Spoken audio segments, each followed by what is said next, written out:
A camada 4 tem uma característica de fechamento. O próprio simbolismo, inclusive, dos números é assim. Você tem o número 1, você tem o número 2 que cria uma oposição, o número 3 que cria uma relação, o número 4 que faz uma espécie de proporção entre esses quatro, digamos assim, e é uma primeira base, né? Um fechamento, efetivamente falando.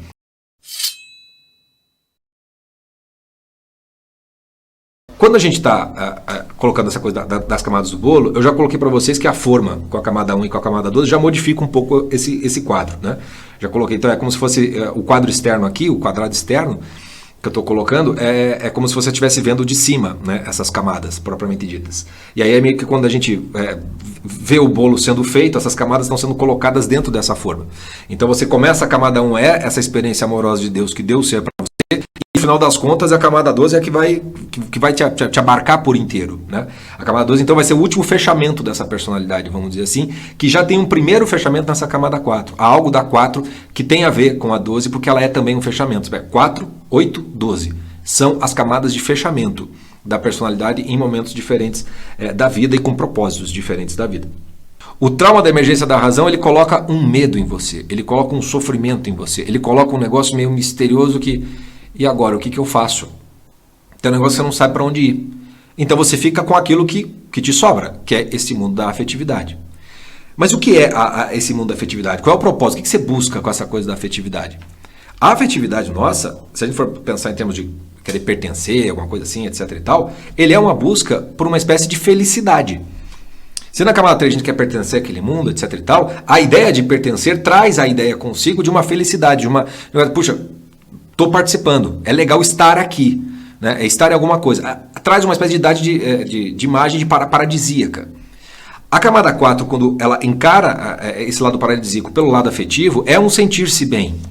É uma ideia de se sentir feliz, onde a tristeza existe, mas dentro de um contexto de todo, no qual a felicidade é o objetivo principal. Eu quero ser feliz, eu quero buscar alegria. Bom, se essa é a busca, né, da camada 4, se o propósito dela é você conseguir essa felicidade, propriamente dita, e ela é um fechamento, né, da nossa personalidade, num primeiro momento, significa que com a camada 4 a gente encerra a personalidade num sentido de o que é uma personalidade imatura. É aquela que foi até a camada 4. De alguma maneira. A camada 4 faz, olha, o imaturo ele tem até a camada 4.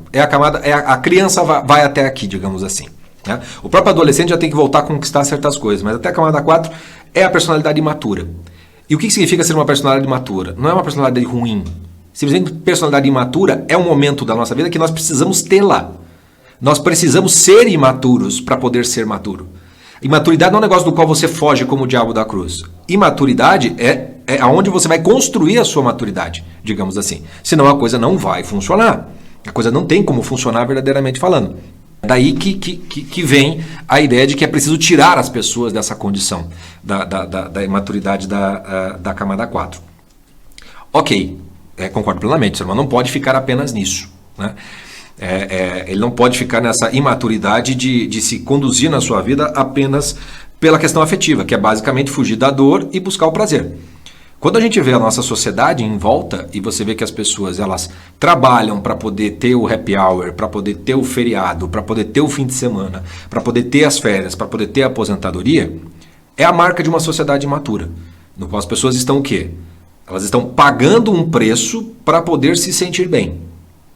Quando a gente vai para a quantidade de terapias e de terapeutas, psicólogos e de outros tipos, que tudo que fazem com os seus pacientes é tirar aquela dor, para deixá-los sentindo-se bem consigo mesmos, isso é a construção de uma personalidade imatura que vai tentar achar remédios para a dor, mas não vai fazer o sujeito crescer verdadeiramente falando. Não vai fazer o sujeito ter uma personalidade verdadeiramente falando. A ideia de uma felicidade subjetiva de se sentir bem é uma coisa. Toda criança busca isso tudo. Mas o que é se sentir bem à luz da camada 12? E quando a gente coloca o propósito da camada 12 na camada 4, como é que a coisa funciona? Como é que a coisa funciona? Vejam que a ideia de felicidade da camada 4, né, de se sentir bem, etc e tal, à luz da camada 12, não está tão distante assim não. Porque a camada 12, ela é, tal como a camada 1, uma experiência amorosa. Com uma característica diferente da camada 1, mas é uma experiência amorosa. Tá? Na camada 4, como é que eu posso experimentar essa camada 12 na 4? Só tem uma característica da experiência amorosa da 12 que é possível numa camada 4. Ser amado. Se sentir amado. É a única coisa que dá para a camada 4 experimentar dessa camada 12. Por que que é dessa maneira?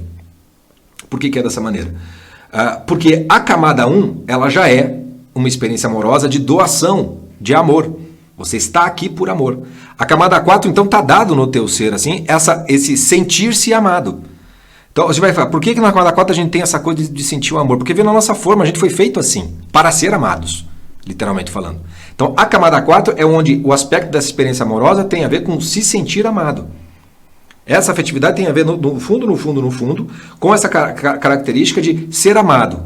Aquilo que lá na 12 não vai ser só isso, mas na 4 ela é tudo isso. Na 4 ela só pode ser isso de querer ser amado. É de onde vem a carência, efetivamente falando. Quando a gente está olhando para essa característica da camada 4 do se sentir amado, vocês vejam que é desse impulso que sai, por exemplo, a ideia da gente precisar encontrar esse amor, de ser amado. Se a gente não tem a perspectiva da camada 12, quem é que vai nos amar? Primeiro, nessa camada 4, pai e mãe. São crianças ali. Se você não tem essa experiência amorosa com os pais que te alimentam alguma coisa, a coisa já começa a ter uma defasagem grande, já começa a haver uma carência afetiva efetivamente falando. Todo mundo é carente afetivo na infância, porque nenhum pai e mãe é capaz de suprir essa necessidade de amor que só a camada 12 e a camada 1 é capaz de dar. Só Deus pode preencher esse negócio, esse vazio. Nenhum outro ser humano pode preencher isso. E, no entanto, quando a gente é criança, tudo que a gente tem é o ser humano. Salvo se você já está dentro de um contexto de educação para a camada 12, no qual essa presença, esse ensinamento dessa experiência amorosa com Deus já seja parte da tua circunstância, e isso já não é tão distante assim da tua realidade. Mas nós estamos falando para náufragos hoje em dia, no qual essa realidade da experiência amorosa com Deus está de fato meio distante. E por isso mesmo a gente sente na camada 4 a carência, a distância, né? O quanto falta de amor, não propriamente o amor. A experiência que a gente tem é do quanto está faltando e do quanto eu estou querendo aquilo dali. Quando a gente olha para esse lado da carência, você vai ver que para onde que a gente vai buscar depois que a gente vai crescendo? Sai do pai e da mãe, a gente vai procurar o quê? Nos namorados. Né? Eu quero alguém que me ame. Eu vou procurar o meu amorzinho. Né? Sai daqui há duas ideias. A necessidade de ser amado e ser amado de uma maneira plena. Então, quando a camada 4 ela é um todo, mas ela não vai, você não amadurece, né? Quando essa personalidade ela não amadurece, a busca do amorzinho, o encontro dele, ele tem que ser o todo da tua vida. E aí é óbvio que isso é a casa do naufrágio.